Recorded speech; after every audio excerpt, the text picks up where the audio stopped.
The mangrove forests are very critical to our entire life. We have at least, I think, 1,900 fisher folks that are registered.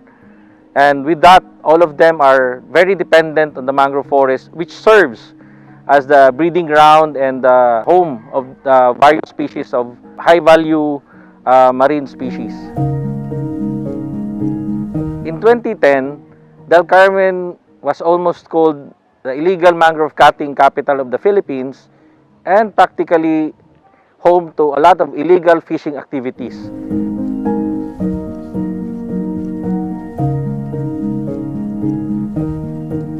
Nag-start ako ng social marketing campaign, yung pakipag-usap ko sa mga fisher folks na kailangan i-establish na natin yung marine protected area. That was our biggest challenge. How to change their behaviors towards ensuring sustainable fishing and marine resource supply.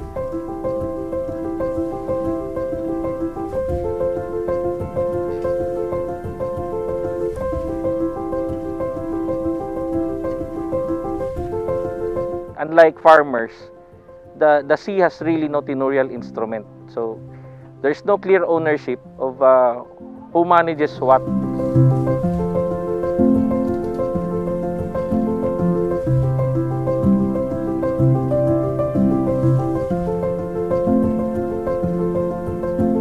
Sa una, nag-illegal ako. Illegalista ako. Dynamite, sanan, buso. May kabaguhan na kibali na kuwan na siya na amura na kontrol ng kuwan diri sa kuwan, di pareha sa una ba? Panahon sa una na bagang grabe na illegal ka doon. Panginabuhian diri bagang kontrol ako na siya peaceful na amo sintuari okay. Arang na mga isda na sa diri makita sa corals niya maradaw na sab. Kung merong patawag na meeting, a-attend na sila. Tapos alam na rin nila kung ano yung wastong paggamit ng gear at saka yung sa lugar kung saan sila mangingisda.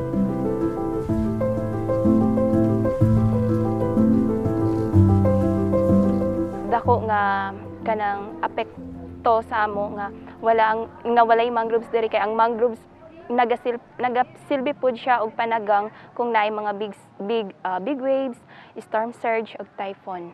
Our whole life is anchored on this mangrove forest. Recently, because of the popularity of Siargao, we also ventured into ecotourism already. And when we did, one of the most critical components and opportunities that we saw was to supply tourism industry of Siargao with high-value marine species. And these high-value marine species has to be sustainably managed to ensure that every fisher folk will have the opportunity to be part of a new industry. Nasa dagat ang pag-asa. So kaya i-protect mo yun. Conservation, protection ang kailangan para meron pang makuha kung sino yung nasa dependent sa dagat.